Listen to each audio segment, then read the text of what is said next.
Whispers of the Lantern Fox by Maxfield Willow. Chapter 5. The Child at the Edge of the World. The Lost Path. By the time anyone realized Eli was missing, the fairground had already become another world. Daylight drained out of the sky in streaks of pink and copper, and all the colored lights along the booths seemed too bright, too loud, as if someone had turned the whole evening up a notch. Voices blurred into a single rolling roar. Music from 3 different rides tangled into something that wasn't quite a song. Eli stood in the middle of it, small and alone, clutching the crumpled corner of a map he'd been so proud to carry. "Stay by us," Mom had said. "Don't wander off," Dad had added, and he hadn't meant to. He'd only stepped aside to see the wooden dragon on the carousel up close, just for a second, because its emerald eye had seemed to be looking right at him. Then the crowd surged. Somebody bumped his shoulder, and when he turned around, his parents were gone. Not a few steps away, scanning the crowd. Not right there if he just pushed through. Gone. He tried to do what they'd told him. "Go back to where you last saw us. Stay put, and we'll come find you." Except where he'd last seen them no longer existed. The booth with the stuffed bears was now selling glass stars. The truck with the hot chocolate had somehow become a tiny stage where a magician pulled scarves from nowhere. Even the path under his shoes looked wrong, the gravel crunching into something finer, smoother, more like the pressed stone of an old street. His heart thudded in his ears. "Dad?" he called, voice swallowed by the fair. "Mom?" No answer, just the cheer from a ride spinning somewhere out of sight, and the distant crack of fireworks test firing. He swallowed the hot knot in his throat. He was 9, almost 10. Too old to cry about getting separated. Too old to be scared of the dark that was rolling in like a slow wave over the horizon. The map in his hand fluttered. He looked down at it, hoping for a miracle. The bright lines of rides and food trucks and exits had smudged. The little icon of a smiling fox advertising funnel cakes had stretched impossibly long, its tail curling around the edge of the paper like it was trying to slip away. He blinked hard. The fox lifted its head. Not on the paper, in front of him. Lantern light bloomed where there had been nothing a heartbeat ago. A small shape stepped out of a crack between 2 stalls that shouldn't have been large enough for anything bigger than a cat. The fox's fur was the color of embers at midnight, dark at the roots, burning brighter toward the tips. Its eyes were molten amber, reflecting the fairground lights and something deeper beneath. A lantern hung from its tail, light swaying gently, casting little ripples of gold across the gravel. Eli forgot how to breathe for a moment. The fox tilted its head, studying him. No one else seemed to notice it. People drifted past, laughing, brushing close enough that Eli had to edge aside, but no one glanced down at the glowing creature at his feet. "Hey," he whispered, because it felt wrong to raise his voice. Are you real?" The fox didn't answer. It simply stepped closer until the lantern light wrapped around Eli's shoes and soaked into his jeans and skin, warm as a hand around his fingers. The panic loosened its grip on his chest just a little. A soft gust of warm air rustled his hair, smelling faintly of wood smoke and something sweet like toasted sugar. For a moment he could hear, beneath the roar of the fair, another sound entirely. Low conversation, clink of mugs, the murmur of a hearth. Then it was gone, as if someone had turned down a volume slider inside his head. The lantern fox turned away and trotted a few steps, then glanced back over its shoulder. The lantern on its tail swung, a gentle beckoning. Eli looked over his shoulder in case some sensible grown-up had appeared to take charge. No one. He was lost. The exits kept moving. The map had turned strange. And yet, he wasn't alone. He took a careful step toward the fox. It waited. Another step. Another. The fairground around them seemed to blur at the edges, booths stretching a little taller, lights smearing into long streaks of color. Each step away from where he'd been felt like walking off the edge of something familiar, and into a picture book you weren't supposed to fall into. "Where are we going?" he muttered. The fox's ears twitched. It didn't speak, but the lantern flared a fraction brighter, as if answering, "Somewhere you need to be, not somewhere you expect." They slipped between 2 stalls, that had not been there a moment before. One selling glass bottles that glowed softly from inside, the other hung with wind chimes that made no sound. People moved past like shadows, a little slower now, a little less distinct. Eli realized the noise had changed. The roar of the fair had softened, receding like tidewater. He could hear his own breathing again, and the faint pad of the fox's paws. Ahead, the chaos of booths and rides thinned. A narrow lane appeared, cobbled stones pressed into the earth, running away into the deepening dusk. Old brick walls rose on either side, patched and mismatched, doors tucked between them where no doors should have been. This wasn't part of the fairground. This wasn't part of his town at all. He stopped. This isn't right. The fox stopped too, turning back toward him. For the first time, it closed the distance between them completely and pressed its forehead lightly against his knee. Heat poured through the fabric of his jeans, spreading up into his chest. Not burning, but a deep, steady warmth that seemed to push out the cold knot of fear. Images flickered at the edges of his thoughts. A little boy at a different crossroads. A woman on a ship staring at too many stars. A man in a forest with no path. All of them wrapped in the same lantern glow. Then, clearer than any of those, he saw his mother's face as she'd looked at him earlier that day, when he'd made a joke about getting lost on purpose so no one could make him do chores.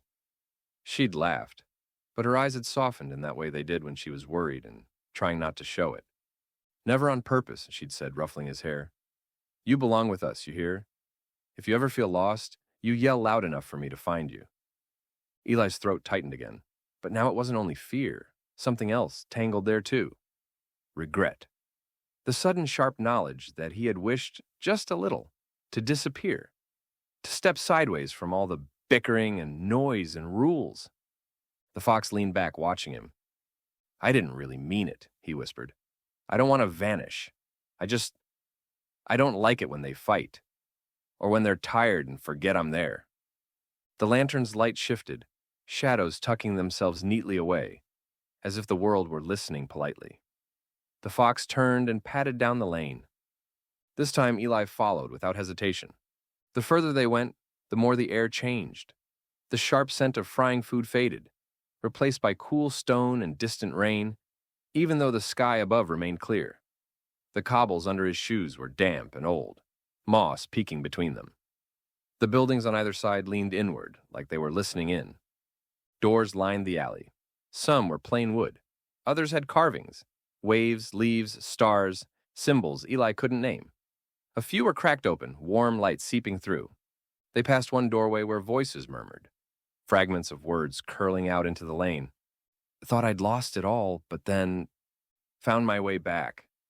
A lantern, like a fox's tail, of all things. Eli slowed, peering through the thin gap. For a heartbeat, he saw a room that could have been in any storybook tavern. Low beams, a stone hearth with fire painting the room in amber. People in traveling cloaks and modern jackets both, gathered around chipped mugs. A sign hung over the hearth, emblazoned with the stylized outline of a fox, wrapped around a lantern. His heart gave a little jump of recognition, though he couldn't have said why. The fox brushed against his leg, drawing him on. When he looked back at the doorway, the crack had closed. The sign over the hearth was gone, as if it had never been. Was that a pub? He asked reflexively. Like in old movies? The fox didn't answer, but the lantern's glow shivered with something like amusement. They walked on until the alley opened up into a small square. It wasn't big, more like the space in the middle of 4 old houses that had agreed to share a backyard. A dry fountain stood at its center, stone basin carved with little foxes chasing one another's tails. The world beyond the square was a haze, as if someone had forgotten to finish painting it. The lantern fox padded to the fountain and hopped gracefully onto its rim. It turned to face Eli and lowered its tail, so the lantern hung just above the basin. Light spilled down like liquid. Water rose to meet it. At first it was empty, clear. Then shapes surfaced beneath the glow. Waves of color, fragments of moving scenes. He saw himself, only minutes ago, standing by the wooden dragon, map in hand. He watched as a knot of teenagers pushed past, watched his parents carried away on the tide of bodies, unaware he had stopped. He saw his own face, a little stubborn, a little curious, as he stepped toward the dragon instead of clinging to Mum's sleeve. "It's my fault," he whispered. The fox's ears flicked. The light in the lantern dimmed, and the image shifted. Now he saw his parents, not from his eyes this time, from somewhere above. His mother's face was pale, lips pressed tight as she scanned the crowd, calling his name. His father spoke to the nearest staff member, gesturing sharply, trying very hard not to look as scared as he was. They circled the fair again and again, their paths looping, almost touching the spot where Eli had stood, and then missing it by a single step, a single breath, as if the fairground itself were twisting to keep them apart. He watched his mother's shoulders shake once when she thought his father wasn't looking, saw his father's jaw clench as he pretended not to notice. The knot in Eli's throat loosened into something else entirely.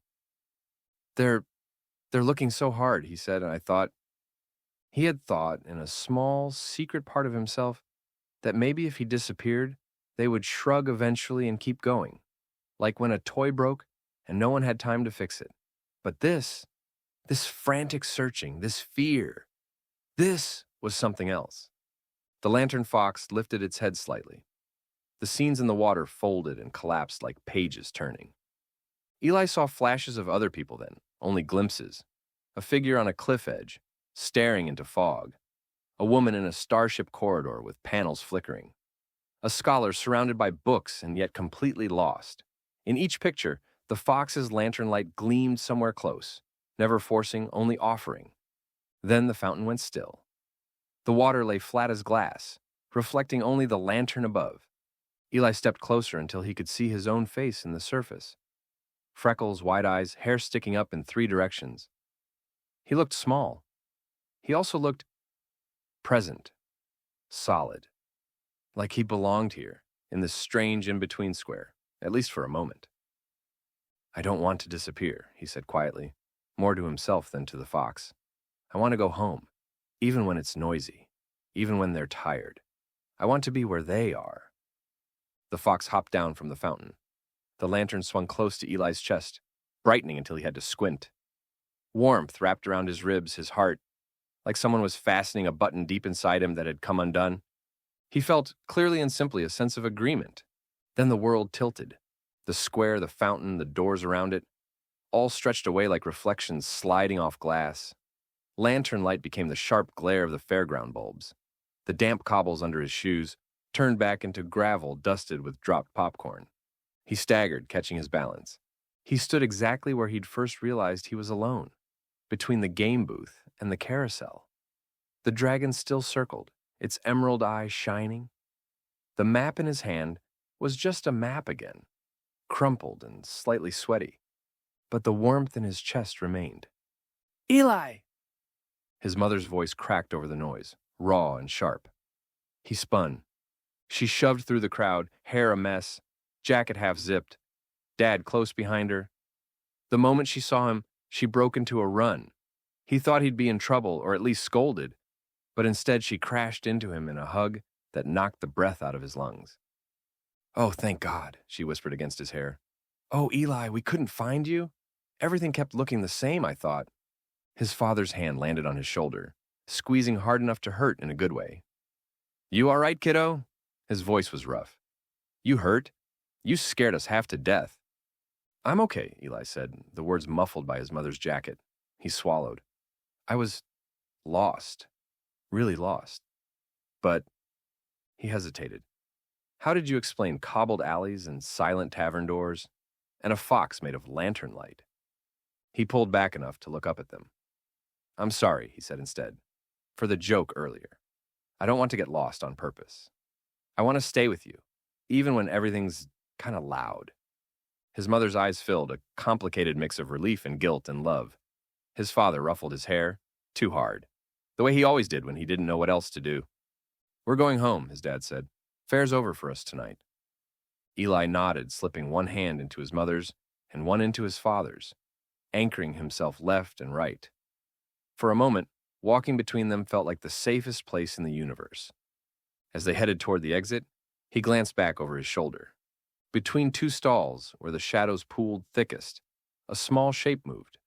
A tail tipped with light curled briefly into view, the lantern swinging in a slow arc. The fox's eyes met his across the distance, warm, watchful, amused.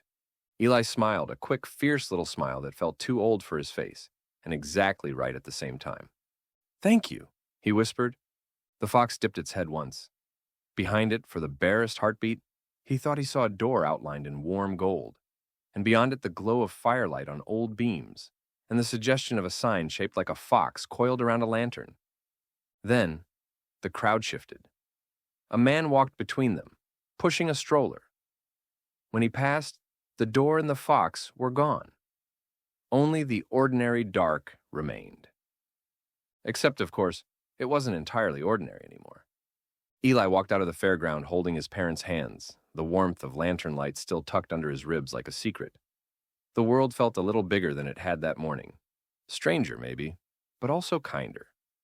Somewhere, not yet fixed in any one place, a tavern waited to be fully real, its hearth ready, its doors not quite settled on which street they belonged to. For now it lived in glimpses and echoes, and the paths the lantern fox walked. Eli didn't know that. Not yet. He only knew that when he closed his eyes on the backseat ride home, the darkness wasn't empty. It was filled with the soft glow of a lantern, swinging in time with his breath, keeping pace with the beat of his heart, leading on, quietly, patiently, whenever he felt lost. Thank you for stopping by the tavern. If you enjoyed this tale, please subscribe to join us for the next one. For more stories, books, and audiobooks, visit maxfieldwillow.com. Let the adventure continue.